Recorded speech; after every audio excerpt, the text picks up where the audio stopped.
I became aware of you, like many people did, with the infamous Halloween costume incident at Yale, where explain that for people who don't know what happened, because it was kind of a crazy scene. It went national. Yes, it was a moment when around the country many students were struggling with how to balance conflicting sort of needs. Try to keep that a little bit closer to your face. There you go. Conflicting needs. How on the one hand to create an environment in schools where everyone sort of felt welcome, as we've democratized admissions to our American universities, as I think we should have. People from all walks of life have started moving into these institutions, claiming them for their own, which I think is appropriate. But at the same time, these institutions had wonderful heritages of commitment to free expression and open debate and reason as a principle for resolving our differences. And some of those values came into tension. And so around the country, there was a lot of heat about this. And I happened to walk into a propeller myself and wound up in some challenging circumstances. And, it was not the worst thing that's ever happened to me, but, it was in the top 10 challenging moments I've had in my life, let's say. Yeah, that's a very lawyer-like way of describing exactly what happened.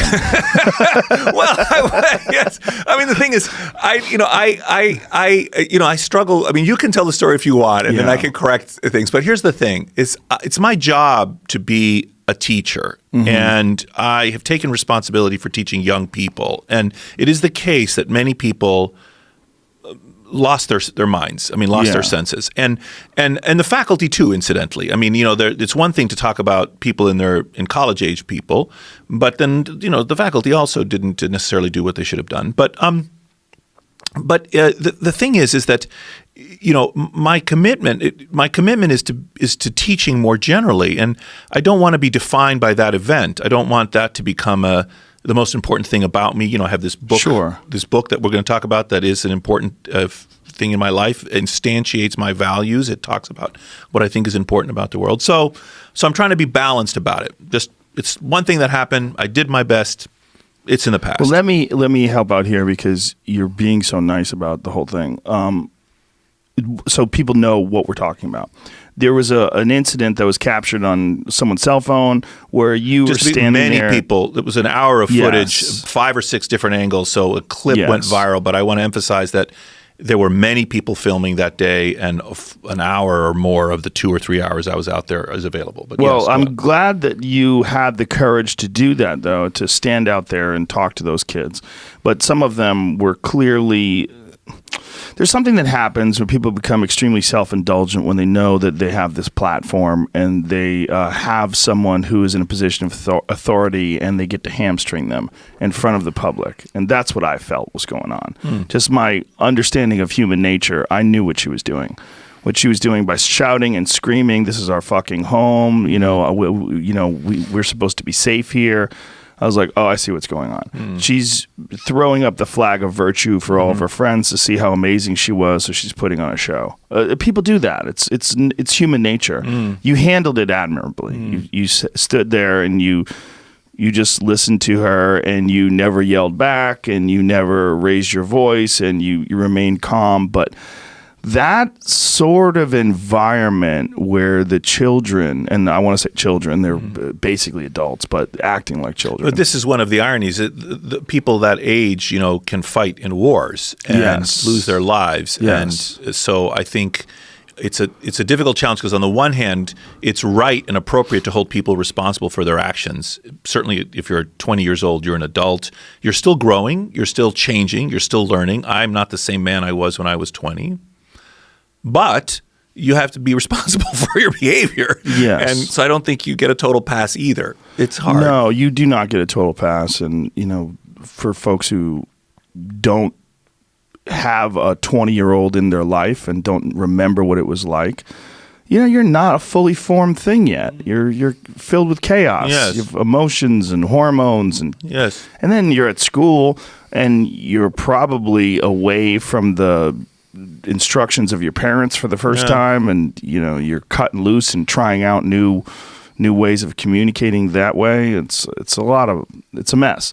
But most people felt horrified watching that you were subjected to that when you're being very reasonable. And also what it all came about was your wife had sent out an email saying like, hey, maybe it should be okay for someone to wear a fucked up Halloween costume. Yes. You know, maybe it's okay for someone to dress up like Crazy Horse. Well, yeah, well, actually, just to be clear, what Erica was saying in that note was not. This is a very important intellectual distinction. I think we've lost a lot of nuance in our political lives in general in our country right now, and also in the nuance in the way we think about difficult topics. So what Erica was saying was not that necessarily the people. She was not taking a position on any particular costumes, like this is okay. In fact, many of the costumes that would have offended the students would offend her. What she was saying was that she didn't think a university should be telling students what to wear. Right. She was asking the students, do you students really at this age at Yale, do you really want the university to be sending you guidance on what to wear? Perhaps you should think about that. You're adults. You're smart. You're in an environment that privileges free expression. Do you really want to grant the power to an institution to tell you how to communicate? Yeah. And people then thought that she was saying that she was defending a particular course of action. What she was saying was,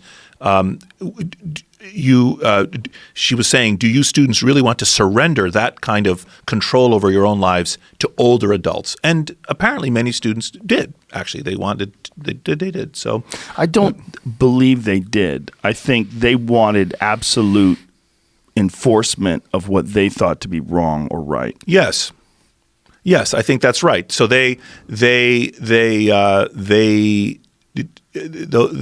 many, but not all of the students. I mean, let's also be very clear. And part of the motivation in Erica writing that note was that many of her students, and in fact many hundreds of other students, felt infantilized by this policy. And there had been a big buildup prior to that event, including an article in the New York Times about these Halloween costume policies around the country, and weren't they kind of ridiculous? And so there was a kind of a ferment where people were saying, wait a minute, do we really need adults to be told in this institution, especially given its commitments to open expression, what to wear? And keep in mind that there could be many ways in which a costume that offends you I might not know why. So let's say you had been abused by a priest, and you were one of the rules said you shouldn't mock religion, for example, was what one of the provisions. So a university-wide email went out, signed by 13 people, saying, don't mock people's deeply held faith traditions.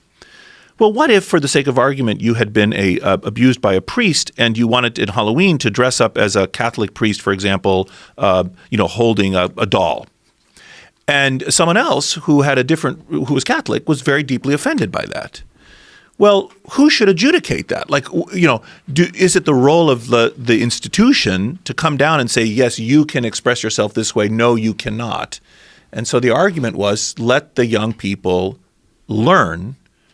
Let them sort it out themselves. Let them learn by talking to each other, expressing themselves, saying, that hurts my feelings. Here's why it hurts my feelings. And the other person say, oh, I understand, or I don't understand. I reject that reason.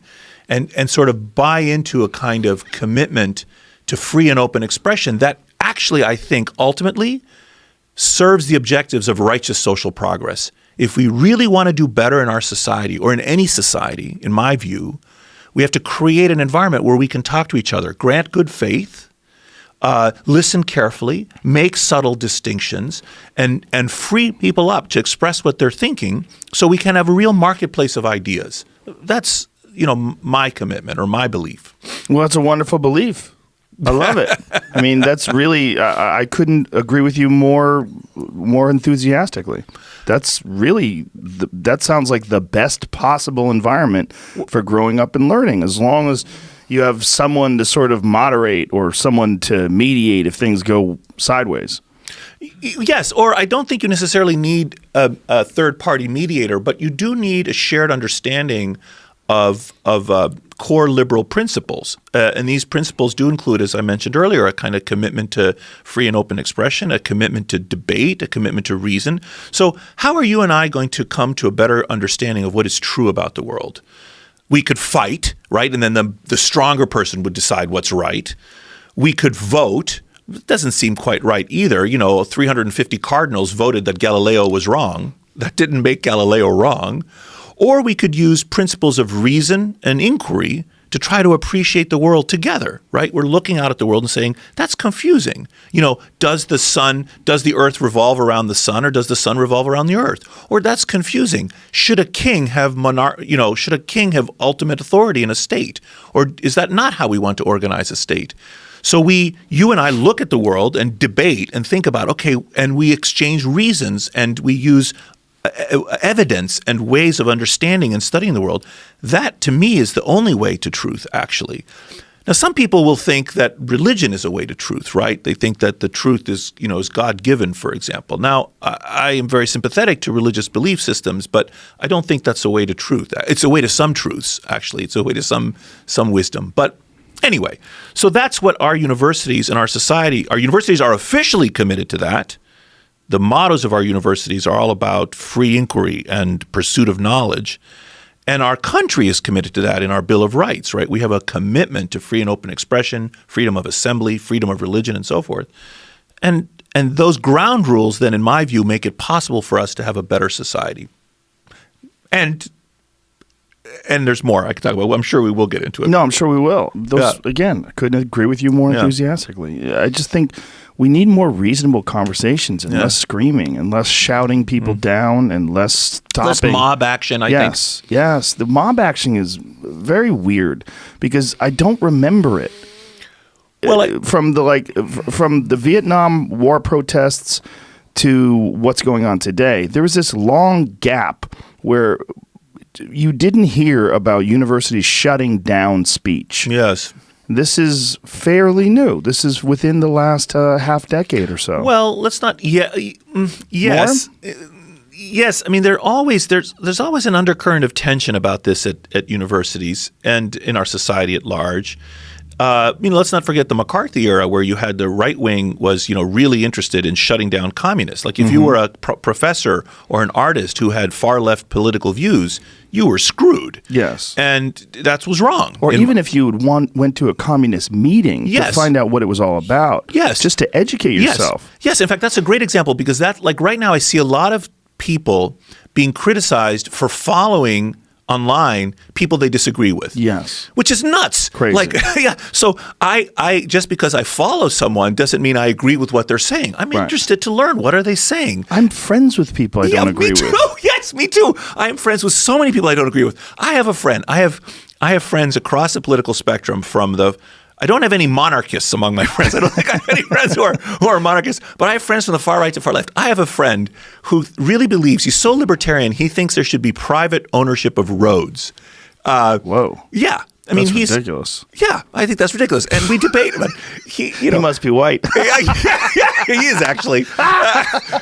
My wife says she would just once like to meet a poor libertarian. Yes, a poor female libertarian. Yes. No. That's a ridiculous position. I think so. Private roads. Get the fuck out of here. Yeah.